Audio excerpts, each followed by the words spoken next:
get our recording started. Week 3. And in fact, we are going to talk about our final paper a little more here in just a minute as well, and go over a few more theorists tonight too as well, guys. So hang on. Good job on the discussion boards and the Pinterest boards. Oh my gosh, the Pinterest boards are always my favorite thing to grade. And I have to sort of hold myself back when I see your pins, because I want to pin them all onto my boards too. But I can only keep up a few examples on each of my boards, because I don't want everyone just copying 10 pins off mine. So I love seeing yours, and guys, you may have noticed from time to time on the Pinterest, I'll hit the like button. You get a little heart pop up saying that I liked it, so you know I've been nosing around on your boards. The wealth of information that can be found there, it just amazes me. So anyway, just keep it up. This week, you should definitely be beginning on your final research project if you haven't already. And Patty just brought up B.F. Skinner, and Opal may also use B.F. Skinner. So anybody else, have you guys chosen your theorist yet? And I put in here that I like the extras. And you know, Patty, the pigeon project would definitely be an extra. Well, you can throw in another little paragraph or tidbit. I love hearing interesting things, as well as, because you know it all went into early childhood and then a little bit of their development. It all sort of feeds together in a strange way. So has anybody else chosen your theorist? I'm hearing crickets.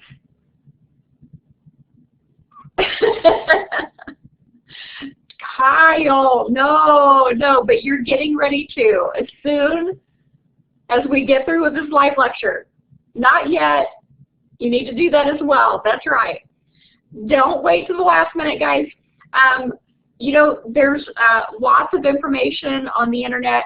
Opal's getting on to Jasmine as soon as we're done. Okay, great.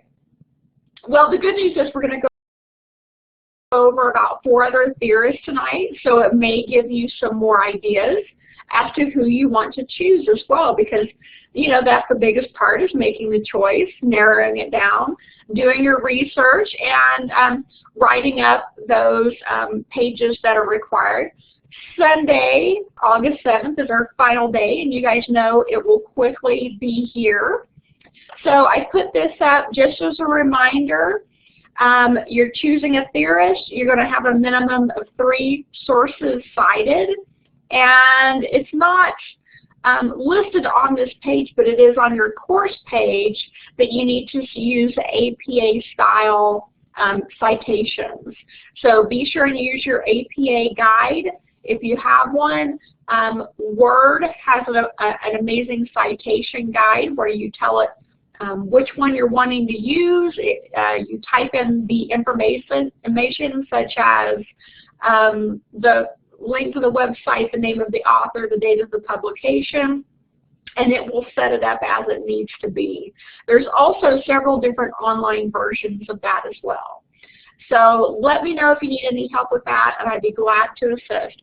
So you're going to have a minimum of 3 citations and a minimum of 1,000 words. And guys, most word processing programs also have that function. Usually at the top of the page, you'll have an option for getting a word count so that you know you've hit that 1,000 word mark. Okay, great, Jessica.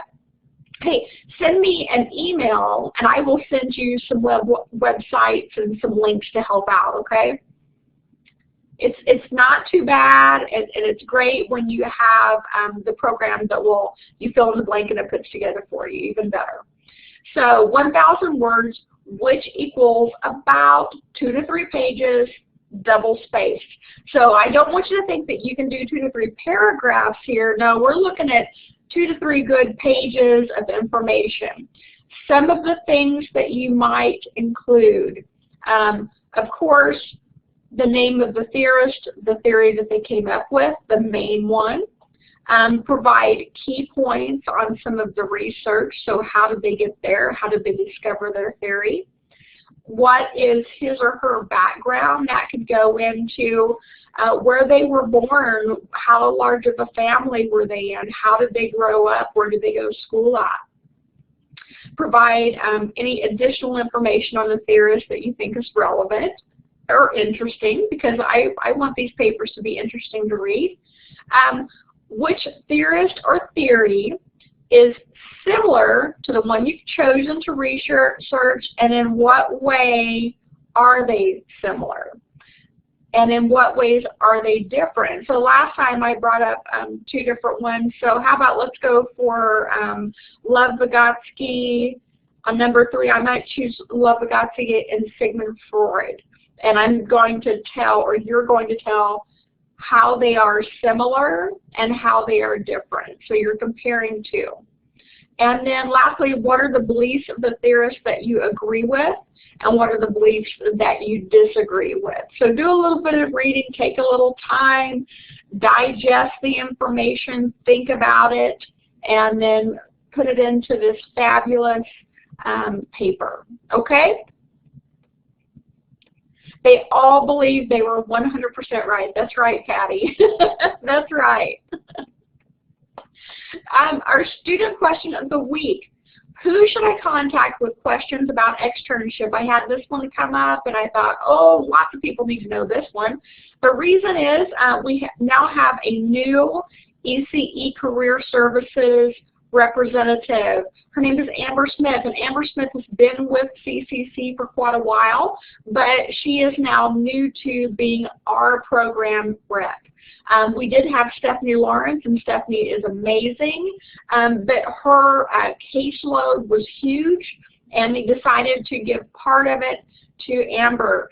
So Amber is on the 2nd floor at CCC. She's fantastic. If you have any questions about externship, she's the person to go to. I put her phone number up here, which is basically just CCC's phone number. Jessica, you know her? Awesome. That's right. You guys have been working together already on externship. Well, yeah, so I'm glad I have the backup now because I think she's incredible. CCC's phone number, 918-610-0027. Extension 2023, or just ask for Amber, they'll get you to her. And I've put her email address. You can hardly see it up here. I'm sorry, the green's not showing up well, but it's asmith@communitycarecollege.edu. And she's still a pharmacy tech teacher. That's right, Kyle. So she does that as well as career services representative. So she helps people out with the externs. That's right. You got it. And so any of you, when you get closer to externship time, maybe you're nearing the end of your ECE courses, they recommend you contact your rep about 6 to 8 weeks before your beginning externship date. And they will put you through a little program called Externship 101. They'll give you a few assignments to do as far as getting your externship ready, and they will help you get placed. So you get to start off by choosing 5 different places that you are interested in working at for your externship hours, and they work at getting you into one of those. So it's a great way to try out a child care center or a daycare, and it's a great way to get your foot in the door. I know, Jasmine, it's just flown by, hasn't it? And I can't believe, Jessica, don't you start in August, right? Fantastic. And Jasmine, I'm wanting to say is it September or October? I know it's coming up pretty quick for you as well.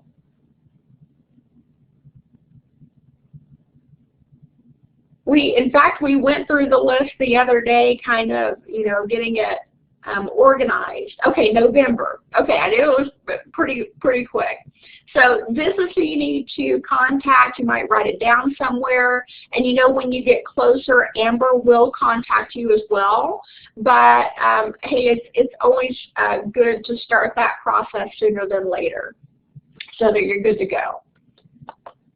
Chapter 5, we're going to go through a little bit about Chapter 5 tonight, rationale supporting early childhood education. There's definitely a reason we're here. I love this graphic.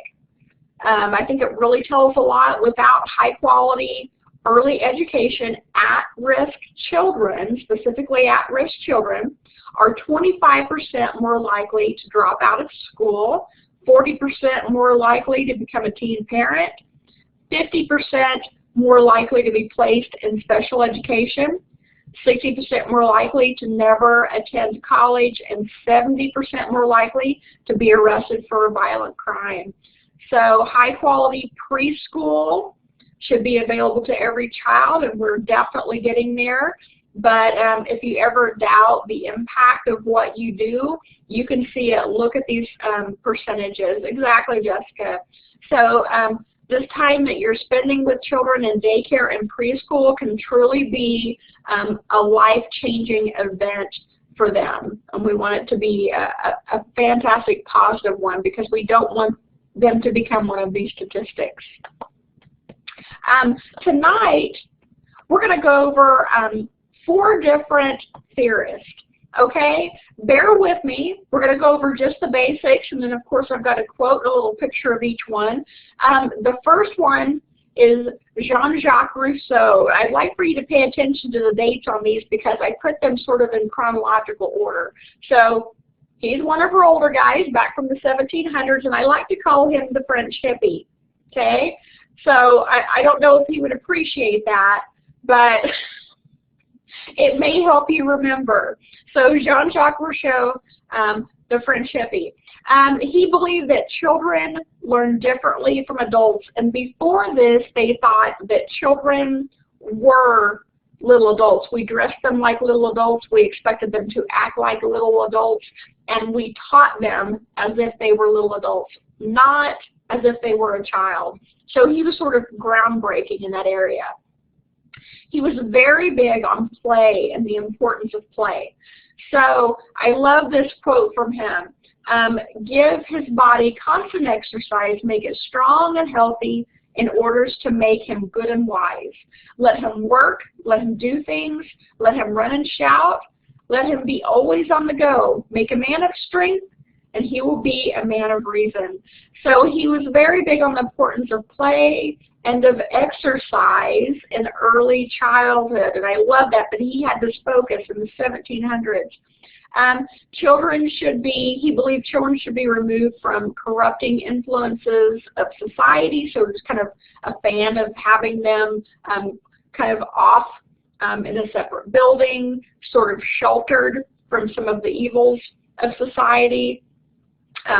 He did not believe in disciplining a child, and he believed instead in natural consequences. And the one that always comes to my mind on that is if a child is getting ready to touch something that's hot, you know, he believed let them touch it and they will learn from the process.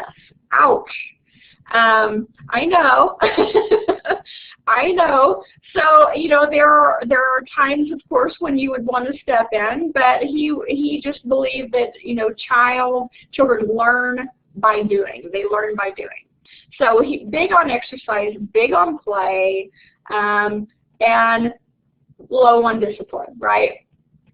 So the French hippie, who was next? Exactly. Exactly, Patty. So, you know, I'm guessing surely he had some type of a line drawn there where he would step in and give a firm no. I'm not sure. So he was 1712 to 1778. Now our next theorist, oh, I'm sorry, here's one of his quotes. I am not made like any of those I have seen. I venture to believe that I am not made like any of those who are in existence. If I am not better, at least I am different. So he believed that every person was different from every other person. So you see why I call him the French hippie? He was very much into that. We're all special snowflakes, and I love that. Okay, our next person, 1746 to 1827. So there was a little bit of overlap.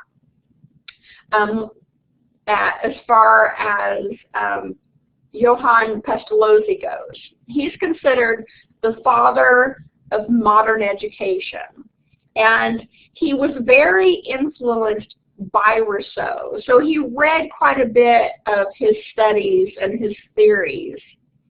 Oh no, I'm sorry, Sarah. Okay, great, no problem. Watch it later. Have a good time in the laundromat. So he studied Rousseau, and an interesting thing is that actually Rousseau and Pestalozzi wound up in jail at the same time. Rousseau's ideas were seen to be so crazy, so out there and outlandish that people of the time thought that they were actually dangerous to children, so they put Rousseau in jail. And Pestalozzi tried to break him out, got caught, and wound up in jail for a little bit as well. So he's considered the father of modern education. He believed in respecting each student individually, stressed the importance of mother and the child's early life, believed in, and this is where our current education system comes in, he believed in student-centered, inquiry-based learning with a focus on the individual student's interests and needs. And isn't that amazing? 1746 to 1827, we realized this, that this was important. Now, not everyone accepted it. This was considered really way out there thinking. He also believed in the importance of cooperation and communication between the parents and the teachers. So, and he believed in encouraging active rather than passive learning. So he was very hands-on, right? So isn't that amazing that so many of the things that he believed are the things that we now put into our education system? So the father of modern education. Education is the natural, harmonious, and progressive development of man's innate powers. So he believed it was very natural.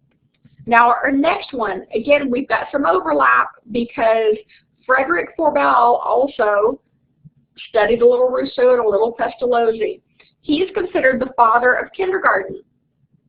So kindergarten was originally, oh, it made, I just saw your comment, Maddie. So he was considered the father of kindergarten. They originally called it the Play and Activity Institute. In 1840, they changed it to kindergarten. He really stressed the importance of play and development. He saw play as very pure, very natural, and how children naturally learn. And so this is what happened here as well. This was seen as really crazy thinking. The Prussian government did not agree with Frober's ideas. They were considered dangerous and detrimental to children.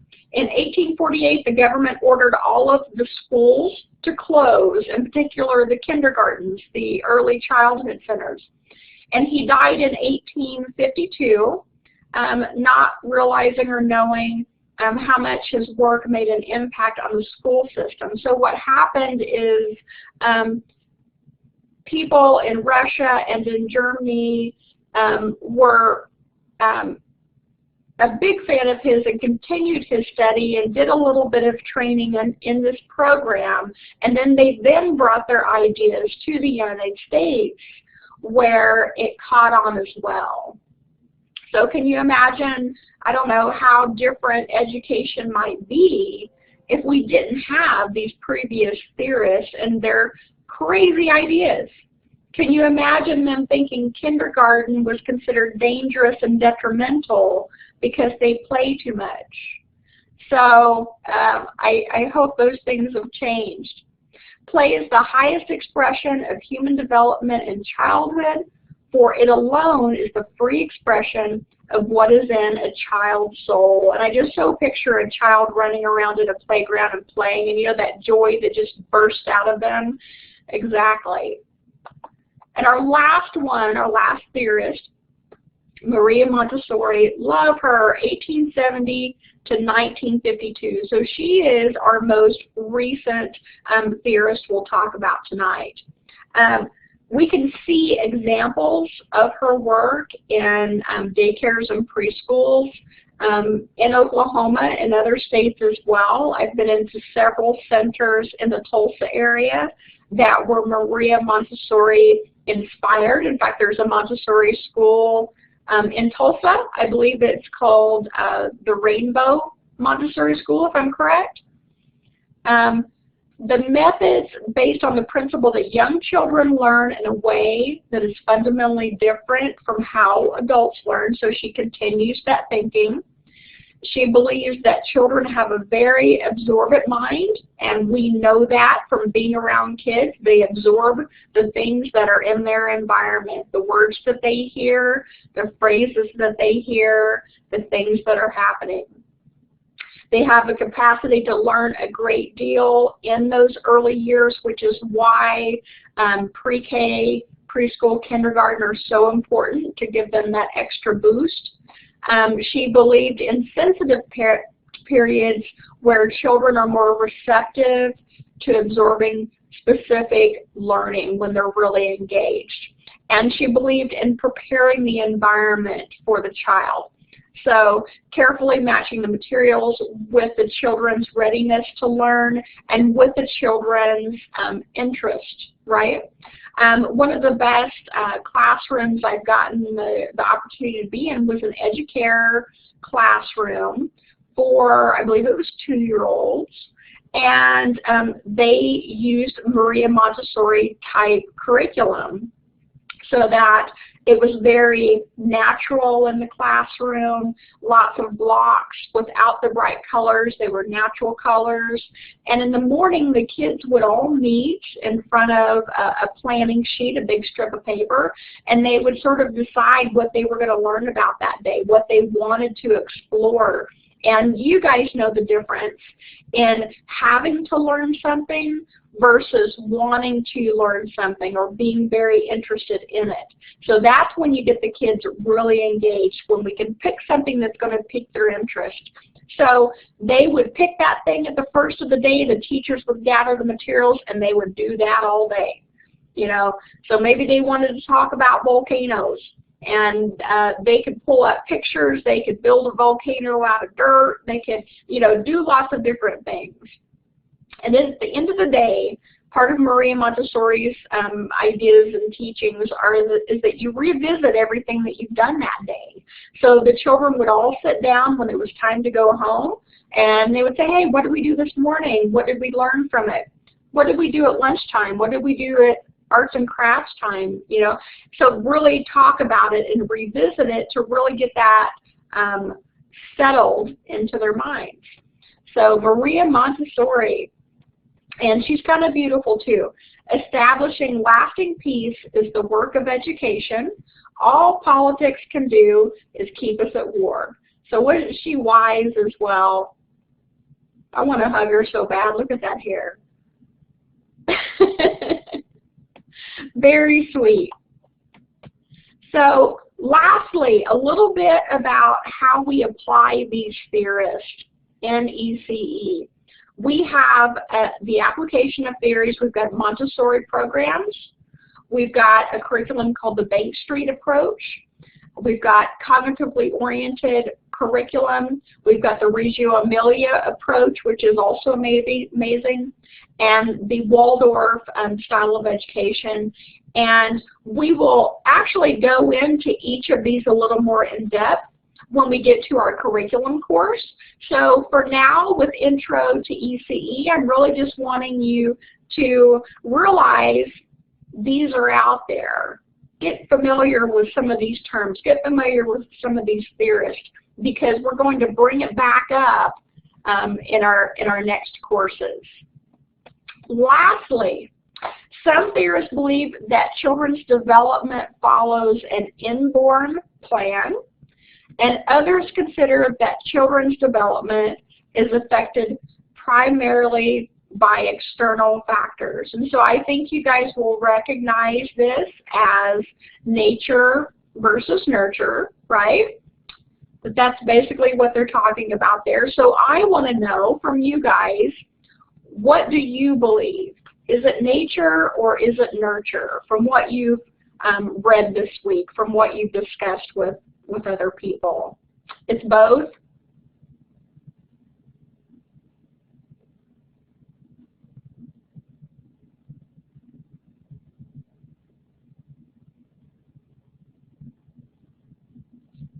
It's definitely both? Yeah. So why do you guys think it's both? What do you see, or what have you noticed?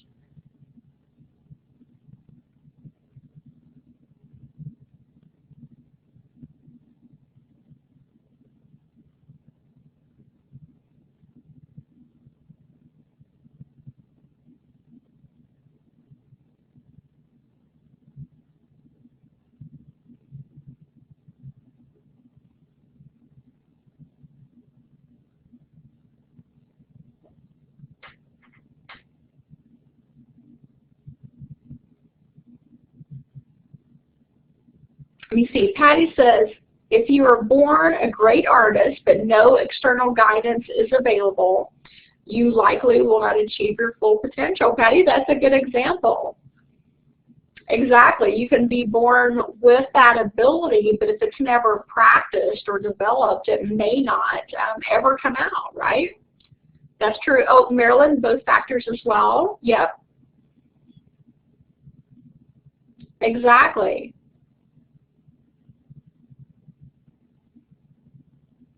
And I think Kyle's got an example coming up as well.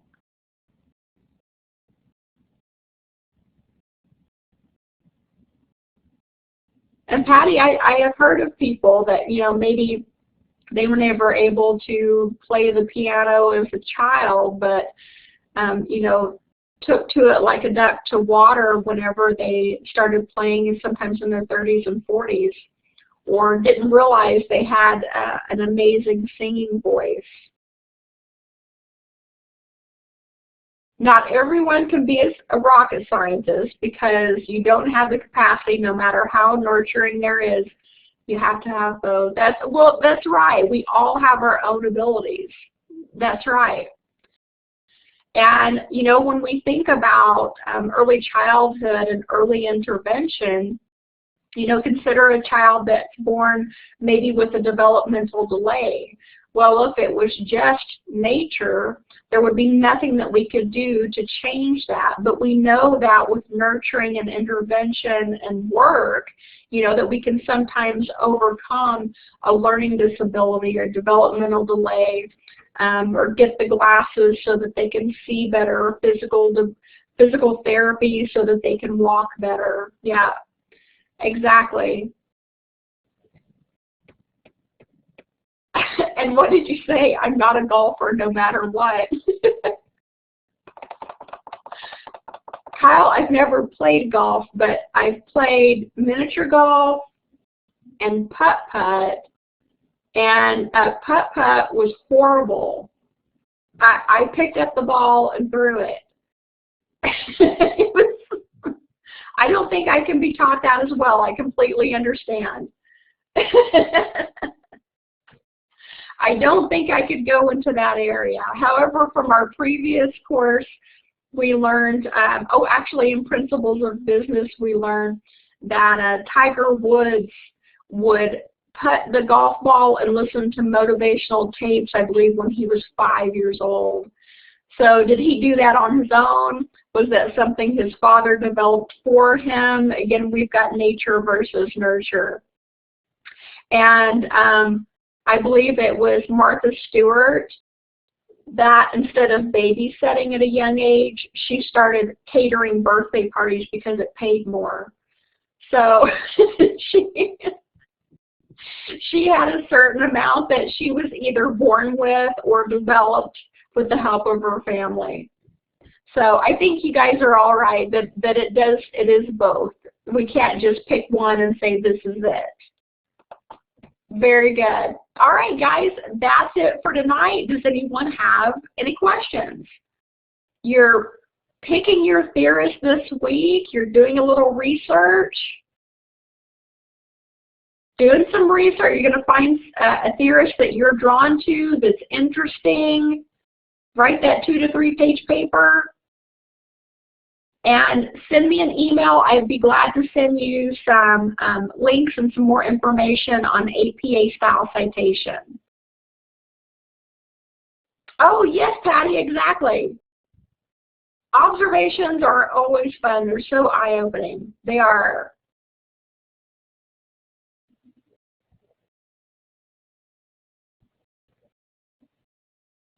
You needed a drink.